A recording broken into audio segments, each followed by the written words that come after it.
She broke me, so I ruined her entire life. It all starts about 10 years ago. I was happily engaged to a girl who I knew for about 9 years but had only been dating for about 1 year. Let's call her Nancy. MC effing Duntbag. All was good. She had her dream engagement ring, we had a nice house together, both had steady jobs, and the wedding plans were coming along nicely. About 2 months prior to the wedding we found out we were going to have a baby. Such happiness had never been felt before. Wedding plans continued and the big day was only 28 days away. I come home from work and find that Nancy isn't home. I call her to see if she got held up at work and to see what time she might be home. But Nancy wasn't at work, she was at her grandmother's house, in another state. Nancy calmly told me that she no longer wanted to get married and that she was not coming home. Complete and utter shock. What in the duck just happened? I try to call her back, her phone is off. I call her grandmother, no answer. What about the wedding? What about our baby? What about everything? No answers. No contact for 3 days. 3 days of no breath in my body, no clues, nothing. On day 4 Nancy shows up and starts packing her stuff. She won't say a word to me, nothing. She leaves and sends me an email saying that she can't be with me. Again, no reasons. I begin calling her sister and asking what the duck happened. Her sister tells me that she has no idea but gives me their mom's phone number. Strange. Nancy said her mom was out of the picture because she was in abusive substances. Nevertheless, I call mom. Mom tells me that I am lucky number 3 who has fallen for this trap. Nancy cut mom out of her life so mom couldn't ruin Nancy's game of milking guys for money and resources. Nancy has been pregnant twice before and had miscarriages and milked guys for everything she could before running off to super Christian grandma's house and claiming abuse so grandma will take her in until the dust settles and she can do it again. What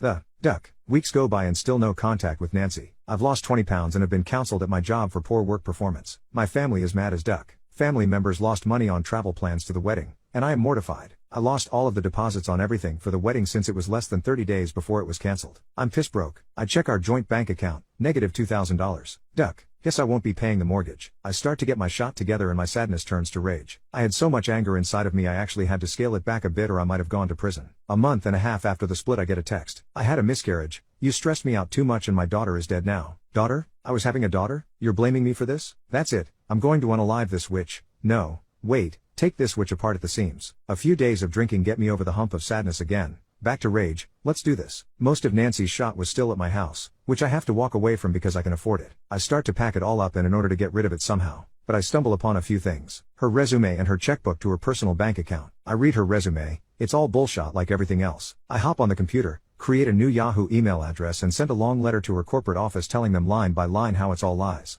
Feels good. Operation checkbook. I sign her name on every check and rip them all out of the book. I drive 30 minutes to the seediest part of town and leave them on a sidewalk in front of an AM/PM. Too much good stuff. I go back home and throw out all of her shot. Duck it. Sue me witch. Except her laptop. I keep that shot. 2 weeks go by. Nancy calls. I don't answer. Voicemail says she got laid off due to cutbacks. I know that's not true. Duck yeah. 2 more weeks go by and letters from some district attorney's bad check restitution program begin to trickle in the mail. Duck yeah. Oh, and the registration renewal for her car. Shred all that shot. Oh, while I'm at it I might as well put a change of address in for her at the post office. Where to? The temporary shelter for the homeless sounds good. I hear through a mutual friend that since Nancy is out of work now she is staying with friends and supported financially by super Christian grandma.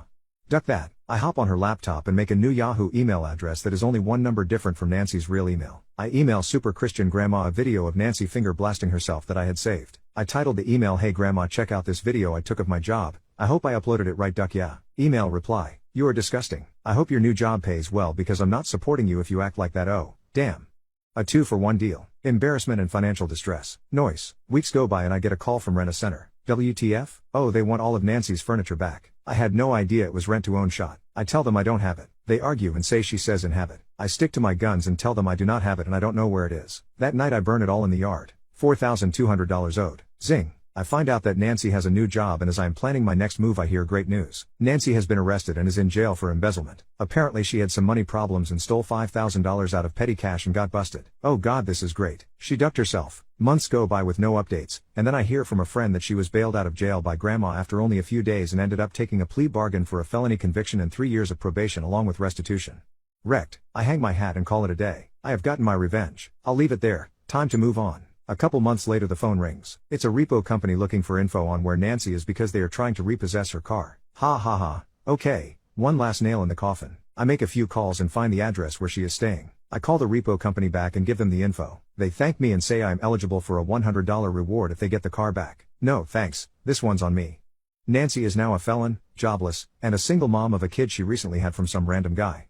She lives in an apartment with her brother and his girlfriend. I am happily married with a beautiful daughter and a great life. Yesterday I get a Facebook message from Nancy. Congrats on the marriage and daughter. I'm glad you're happy, I reply. Go duck yourself, she blocked me. Life is good. Sometimes taking the low road heals the soul.